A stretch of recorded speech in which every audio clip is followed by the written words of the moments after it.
Ada perbedaan antara perjanjian lama dengan perjanjian baru. Ini bukan berarti perjanjian baru lebih benar daripada perjanjian lama dan sebaliknya. Kedua-duanya benar, tetapi kedua-duanya berbeda. Ini bukan berarti Allah tidak konsekuen, melainkan Allah sedang menyatakan diri kepada manusia. Sehubungan dengan tingkat kemampuan manusia untuk menerima, kesanggupan untuk menerima dan mengerti tentang eksistensi Allah penciptanya. Dalam perjanjian lama, Allah memilih suatu bangsa, bangsa Israel, untuk menunjukkan kepada bangsa-bangsa lain, inilah bangsa yang aku pilih, yang aku didik. Jadi bangsa Israel dipilih dan dididik dengan peraturan-peraturan yang sangat ketat untuk menunjukkan kekudusan Allah. Dan bahwa manusia untuk bisa bertemu dengan Allah harus hidup dalam standar kekudusan seperti yang Allah kehendaki. Ketika bangsa Israel dipilih ini bukan berarti mereka dimanjakan. Justru mereka diberi peraturan-peraturan yang sangat ketat dengan konsekuensi hukuman-hukuman yang tidak mudah.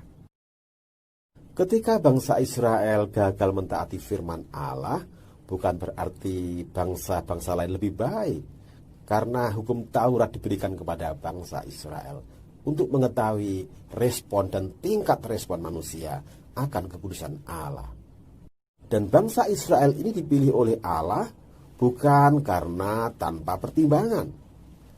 Selain karena kasihnya, tetapi karena Allah mempunyai janji kepada nenek moyang Israel. Siapakah itu? Yaitu Abraham.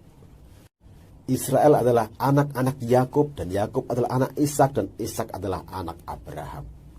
Abraham menyambut panggilan Allah dan dia menuruti kehendak Allah sebagai bapa orang percaya. Kalau kita melihat dalam perjanjian lama 10 hukum Allah, maka terdapat 8 kata jangan. Jangan punya Allah lain. Jangan menyebut nama Allah dengan sembarangan. Jangan mencuri. Jangan membunuh. Jangan berzina. Jangan mengingini. Ini seperti kalau kita mengajar seorang anak kita yang masih kecil. Harus hati-hati. Jangan ini, jangan itu. Sehingga seolah-olah dengan peraturan ini diam lebih aman. Artinya diam berarti tidak mencuri, tidak membunuh. Itu tidak berdosa. Diam berarti tidak menyebut nama Allah sembarangan. Dan itu lebih aman. Ini perjanjian lama.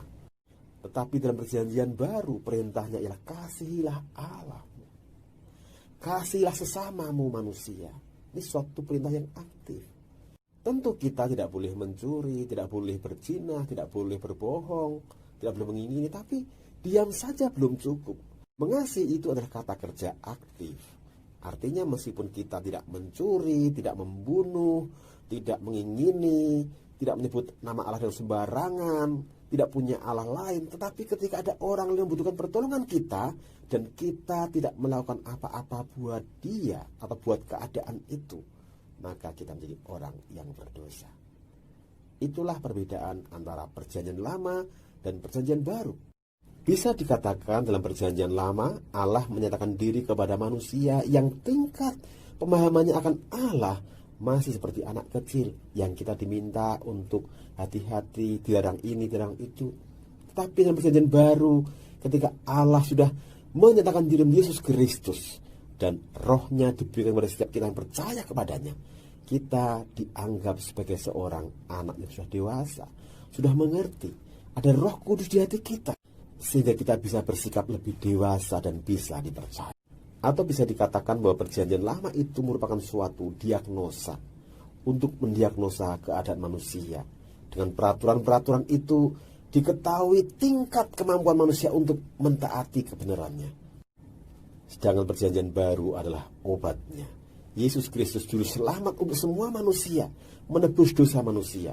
Bukan berarti setelah itu kita hidup dengan sembarangan, melainkan kita hidup dalam standar kebenaran yang lebih tinggi sebagai orang-orang yang sudah dewasa.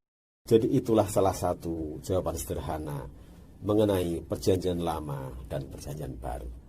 Kiranya bisa menjadi berkat bagi kita semua. Tuhan berkati. Amin.